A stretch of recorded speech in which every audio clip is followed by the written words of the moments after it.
আমরা কথা বলতে চাই এই বিষয়ে। খুলনা থেকে যুক্ত হচ্ছেন সহকর্মী মামুন রেজা এবং রাজশাহী থেকে আবরার শাহীর। মামুন, আপনার কাছে আগে আসতে চাই, যশোর খুলনার উপর দিয়ে যে কি বয়ে যাচ্ছে, চুয়াডাঙ্গার মানুষ পাগলের মতো হয়ে যাচ্ছে, রাস্তায় নাকি পিচ গলে গলে পড়ছে, রাস্তায় নাকি ডিম ভাজা যাচ্ছে, কড়াই এমন গরম হয়ে যাচ্ছে 10 মিনিটের মধ্যে। কি অবস্থা, মানে আপনার কাছে কি খবর আছে?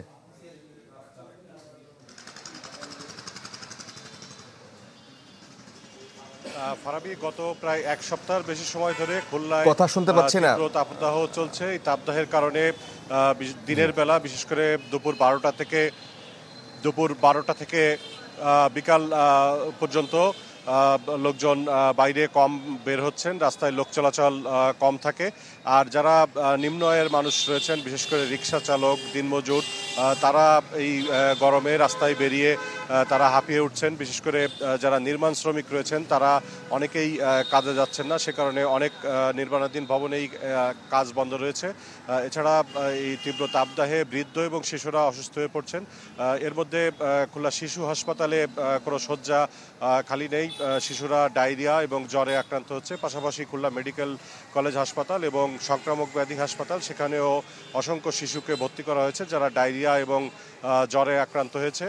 আর খুলনা আবহাওয়া অফিসের ইনচার্জ মোহাম্মদ আমিরুল আজাদ তিনি জানিয়েছেন যে আপাতত বৃষ্টি হওয়ার কোনো সম্ভাবনা নেই। যতক্ষণ পর্যন্ত বৃষ্টি না হয় ততক্ষণ পর্যন্ত এই তাপদাহ বা গরম এটি অব্যাহত থাকবে। খুলনায় আজ সর্বোচ্চ তাপমাত্রা রেকর্ড করা হয় 40.2 ডিগ্রি সেলসিয়াস। আর এবছর গত 20 এপ্রিল 41.2 ডিগ্রি সেলসিয়াস তাপমাত্রা ছিল, যা এবছরের মধ্যে সবচেয়ে বেশি তাপমাত্রা। আর গরমে যারা বাইরে বের হচ্ছেন, অনেকে ছাতা নিয়ে বের হচ্ছেন, অনেকে পিপাসা লাগছে, তারা রাস্তার পাশে যেখানে শরবত পাচ্ছেন কিংবা যাদের সামর্থ্য আছে তারা ডাব কিনে খাচ্ছেন।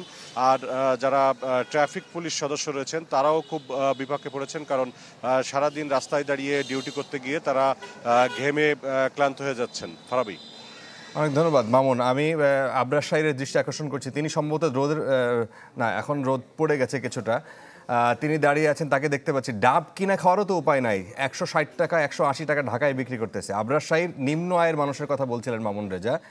সেখানে অনেক যারা শ্রমিক, দিনমজুর হিসেবে যারা বিভিন্ন হাটে যাদেরকে দেখা যায়, যাদের কিনতে পাওয়া যায়, এই ধরনের মানুষ কাজ করতে পারছেন না। তাদের নিজেরা মানে পকেটে টাকা নাই, কিন্তু তাদের কেউ কিনছে না। এই অবস্থা দেখছি, বিভিন্ন জায়গা থেকে এই ধরনের খবরও আসছে। আপনার কাছে ওভারঅল রাজশাহীর খবর জানতে চাই।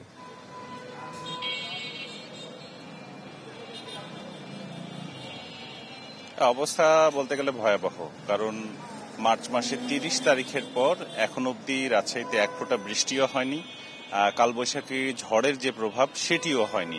এখন কি কারণে কালবৈশাখী কিংবা এই ঝড় বৃষ্টি হচ্ছে না এই অঞ্চলের উপর দিয়ে, সেটা মূলত আবহাওয়াবিদরাই ভালো বলতে পারবে। তবে গত 5 দিনের একটা সমীক্ষা যদি আপনাকে আমি বলি, তাহলে প্রথম 4 দিনের 2 দিন তাপমাত্রা ছিল 41.5, পরের 2 দিন ছিল 40.12 এবং আজকে আবারও সেটি 41.0 বিকেল 4:02 আবহাওয়া দপ্তরের আপডেট। রাজশাহী আবহাওয়া দপ্তর বলছে যে আজকে তাপমাত্রা 41-এ উঠেছে। সবচেয়ে বড় কথা যে যারা সারাদিন একান্তই প্রয়োজন তারা ছাড়া বাইরে আসলে কেউ বেরোচ্ছে না। এই মুহূর্তে 5:30 পেরিয়ে 6টা নাগাদ এখন আসলে সূর্যটা পড়ে যাওয়ার পর মানুষজন কিছুটা বেরোচ্ছে এবং তারা যে প্রয়োজনের কাজ, বাজারঘাট যেগুলো আছে সেগুলো সারছে। আর সকাল 5:30টার পর থেকে সূর্য এমন চোখ রাঙাচ্ছে যে ঠিক সন্ধ্যা 6টা পর্যন্ত এই যে তাপ বিকিরণ করছে, এটা আসলে পরবর্তী 12 ঘন্টাতে এই এলাকা ঠান্ডা হচ্ছে না, ফলে গরম যে ভাবটা সেটি কিন্তু থাকছে। হাসপাতাল কর্তৃপক্ষ যেটি বলছে যে এই গরমে বিভিন্ন ধরনের অসুখ নিয়ে মানুষজন আসছে, বিশেষ করে শিশু এবং বয়োবৃদ্ধরা। শ্বাসকষ্ট থেকে শুরু করে জ্বর, সর্দি, কাশি, নিউমোনিয়া পর্যন্ত হচ্ছে অনেকের, এবং তারা প্রস্তুত রয়েছে যে অবস্থা যদি আরো বেগতিক হয় তাহলে কয়েকটি ওয়ার্ড ফাঁকা রাখা হয়েছে, সেগুলোতে আরো ভর্তি নেওয়া হবে। এর বাইরে যদি আমি বলি, কিছু ভয়াবহ ঘটনা ঘটে যাচ্ছে রাজশাহীতে। গরম থেকে বাঁচতে শিশু, কিশোর, তরুণ যুবারা পদ্মা নদীতে গোসল করতে নামছে এবং সেখানে অনেকেই ঢেউয়ের তোড়ে তলিয়ে যাচ্ছে। গত 7 দিনে রাজশাহীতে এবং রাজশাহী জেলায় এ ধরনের ঘটনায় মারা গেছে মোট 7 জন। এর মধ্যে বাঘা এলাকাতে মারা গেছে 3 জন, রাজশাহীতে মারা গেছে 4 জন। গতকালেরও একটা ঘটনায় 2 জন মারা গেছে শিশু। ফলে এই কর্তৃপক্ষ এবং ফায়ার সার্ভিস তারা কিন্তু এরই মধ্যে মাইকিং শুরু করেছে।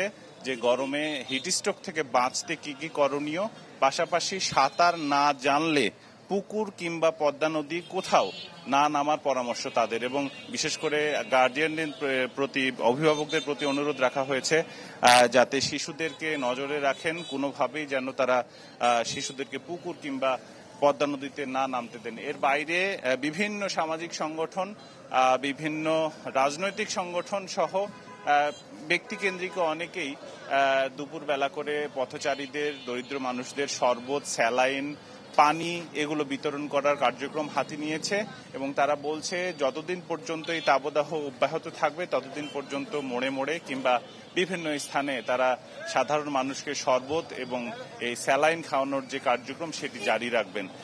এছাড়া সিটি কর্পোরেশনের পক্ষ থেকেও এই স্ট্রোক সম্পর্কে সতর্কীকরণ বিজ্ঞপ্তি দেওয়া হয়েছে এবং ঘোষণা করা হচ্ছে। স্কুলগুলো বন্ধ রয়েছে, তবে রাজশাহী বিশ্ববিদ্যালয় এখন পর্যন্ত ক্লাস বহাল আছে এবং তারা বলছে দীর্ঘদিন ছুটি ছিল, তার জন্য সশরীরেই এখন পর্যন্ত ক্লাস পরীক্ষা সবই চলছে।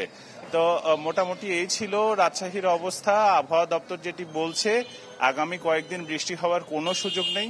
এটি এখন পর্যন্ত বৃষ্টি না হওয়া অবস্থা চলছে প্রায় 24 দিনের মতো, আরো প্রায় 6-7 দিন এইভাবে চলতে পারে এবং তারপরে হয়তোবা বৃষ্টি হতেও পারে।